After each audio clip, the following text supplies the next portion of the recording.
Yo, what is up guys? It has been a while, but we're back and we're in the new place. We're ready to start off the Lego City. Let's check it out. Here we are, look at this. A nice big room, all of the spare Lego sitting here. There's some sets in boxes, which we'll have a look at in a second. And then we also have this mirrored wardrobe here, full of Lego as well, all the way through. Some Duplo up there, and then boxes of sets, heaps of the Lego Star Wars as well, and back there as well, which we won't look at the moment. But yeah, my first goal is to be able to clear this floor, set up a train track layout that I like, so that I can determine what table size we're going with, and then we'll go from there. Ooh, this is gonna be fun.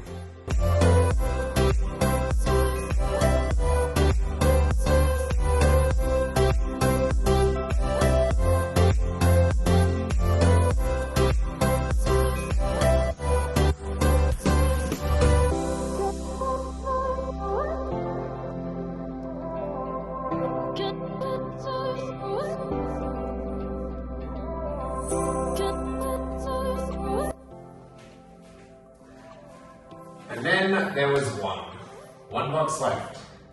And this one is the important one because this is going to determine our table layout in the room and how much space it takes up.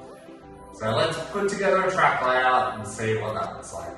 There we are cleaned up. The only thing remaining in the box, maybe other than a few little parts here and there, is just going to be the straight, curved, and the flex tracks over the side there. I don't have too many flex tracks, but just a little bit. And we have all of the joining pieces. We have 3 switch tracks going either direction.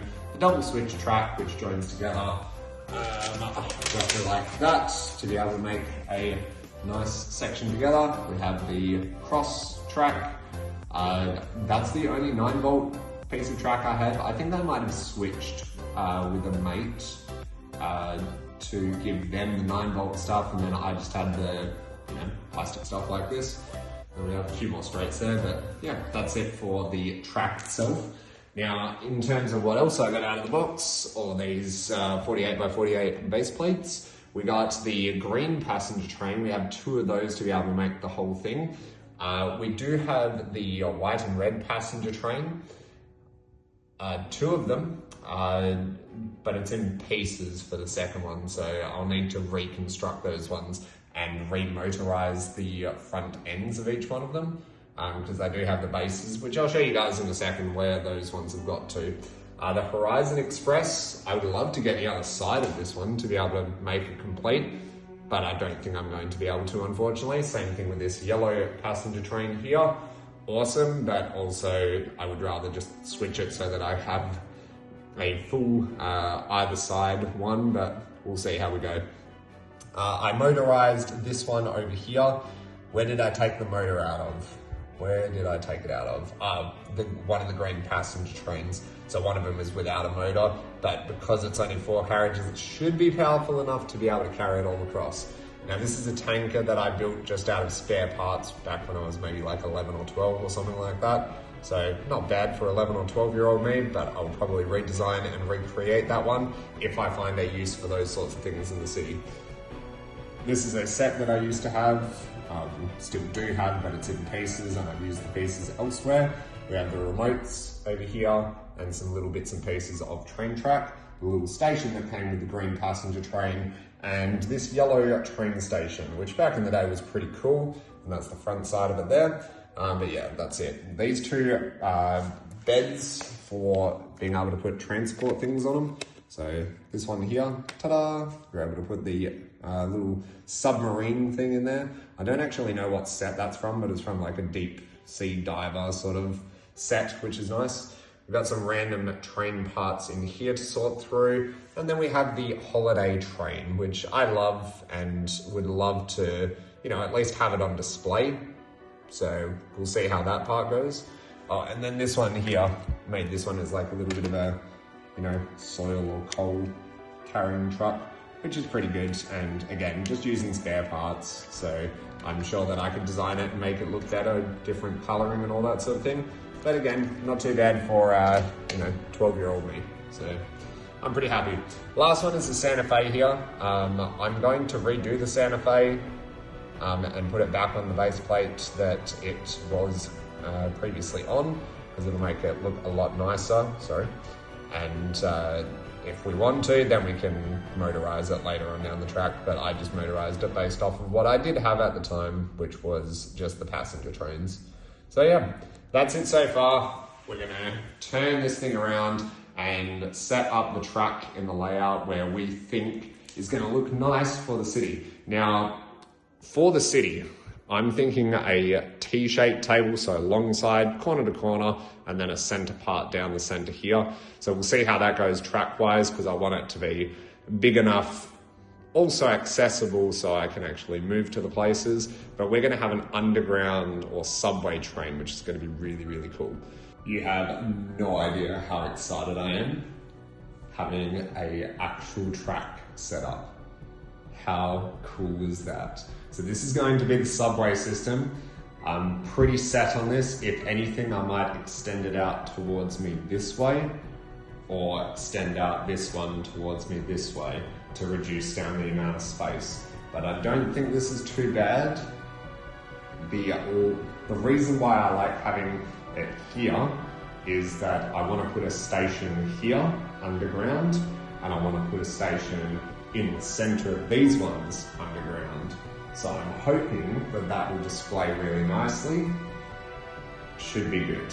I might put a false subway maybe at one of the back spots, just as an above ground thing and just pretending to go down low. But the other ones, I actually want to make dents in the wood, so like holes in the wood, so that the minifigures can travel down through it. Now, I did have to make one slight modification to the track pieces themselves. This part here, if I remove that little green brick, which I'll change the color and everything later, but this holds it in that direction. So what will happen is the train will be traveling on the closest line. It will shift into the back row, like into the inside loop, go all the way around, ignoring those track points there, because that's just going to be a little bit of storage. Then I'll go through, still on the inside track, and then it gets back to here. Now, because that switch is basically pointed out on either side, it means that it will travel back down out into the outside loop. So it's going to keep on going. So I should be able to have 2 trains running in here, which will be absolutely insane. Now, I just put the batteries in the train. We're going to fire it up and see how it goes. Hey! Alright, step number 1, get this thing moving. So this is the direction that we're going in. I don't know if it really matters. Man, I don't know. Oh, actually, that's a good point. The remote's not going to have any batteries in it. Alright, so I had to actually look up how to sync it. It was as simple as just pressing the buttons at the same time. I thought I did that, but obviously not. Anyway, we're all good. I don't know how the batteries are in this. Obviously not good. I think it's run out already. Alright, oh, back to the drawing board. Alright, that should be a lot better.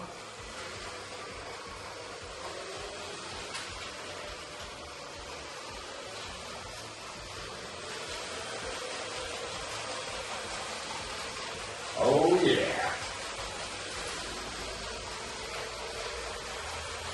That should travel around. Yeah.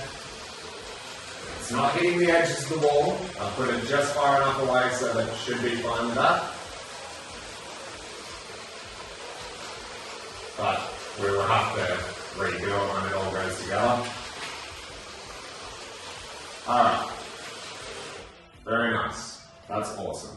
Let's add on some passenger trains to it and see how it goes with a little bit of weight behind it. See if it can still cope. Let's see how it goes with that much weight. Still seems functioning alright.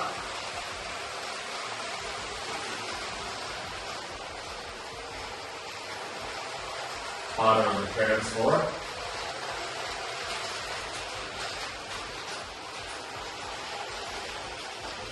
Going to stand up a little bit.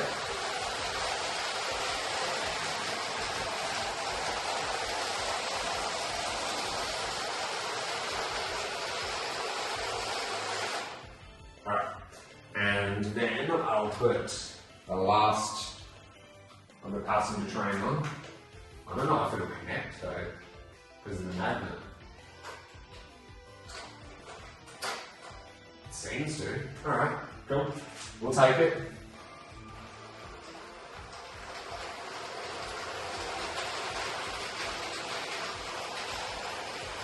I don't know how close this is to max speed. Seems to be doing alright at the moment.